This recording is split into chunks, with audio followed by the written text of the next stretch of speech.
Yakobus 5 ayat yang ke-10.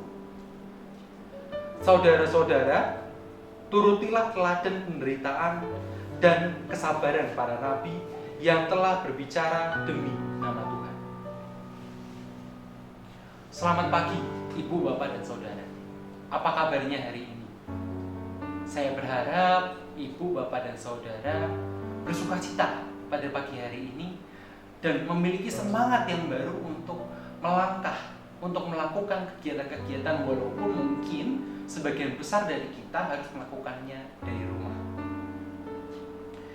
Ibu, Bapak, dan Saudara, asingkah kita dengan kata nabi? Dalam bahasa Yunani dan bahasa Ibrani, kata nabi, mungkin dalam bahasa Ibrani kata nabi dapat diartikan sebagai nevi'im. Kata nabi atau profet ini mungkin sebagian besar dari kita akan langsung mengarahkannya pada belasan atau mungkin puluhan nabi yang ada di Alkitab. Ya, kita mungkin bisa sebut saja namanya Elia.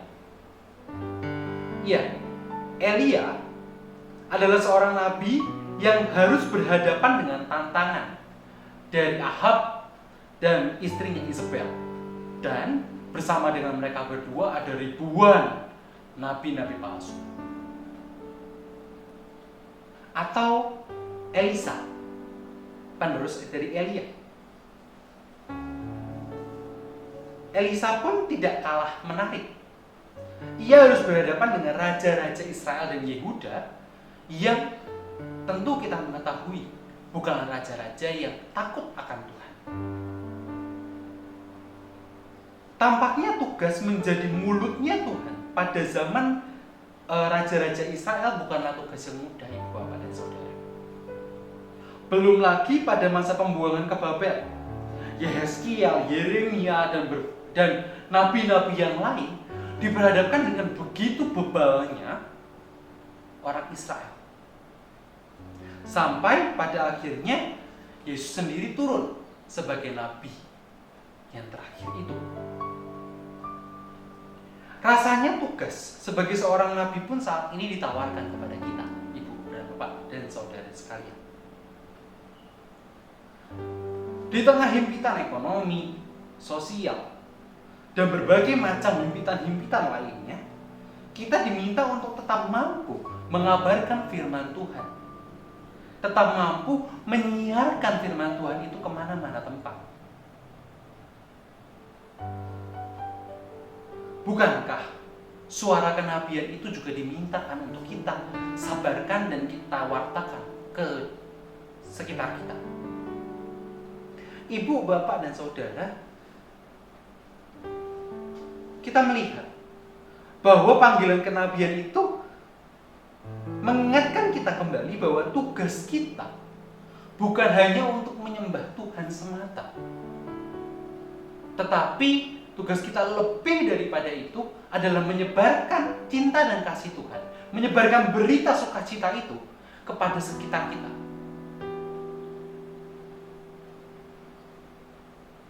Bahkan kepada mereka yang mungkin saat ini sedang berduka, kepada mereka yang saat ini mungkin sedang kehilangan arah, kemana mereka harus melangkah untuk hidup ini. Sudahkah kita melakukannya? Sudahkah kita sebagai murid-murid Tuhan menjalankan suara kenabian kita dan menjalankan cinta dan kasih Tuhan itu dalam setiap pelayanan dan setiap kesaksian kita kepada mereka? Menjadi seorang nabi bukan berarti kita harus belajar teologi sama seperti seorang pendeta atau para ahli teolog yang membaca buku-buku Perjanjian Lama maupun Perjanjian Baru. Tetapi yang paling penting adalah menjadi nabi Tuhan pada saat ini mampu untuk menunjukkan cinta dan kasih Allah itu bukan hanya dalam perkataan, tetapi juga dalam perbuatan-perbuatan kita hari lepas hari.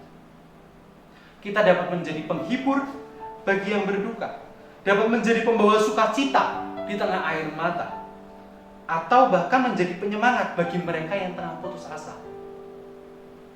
Jadi menjalani tugas kenabian bukan lagi menyiarkannya sama seperti Elia dan Elisa, tetapi menyebarkan cinta dan kasih Allah itu di sekitar kita dengan berbagai macam cara yang seturut dengan model yang ibu bapak gemari.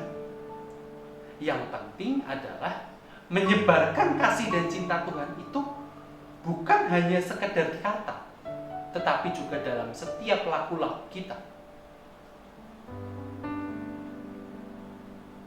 Jadi menjalani tugas kenabian kita bukan hanya sekedar memberitakan firman Tuhan sebanyak-banyaknya, tetapi yang lebih penting daripada itu adalah bagaimana dengan perkataan, perbuatan, dan tingkah laku kita dilihat oleh orang-orang di sekitar kita.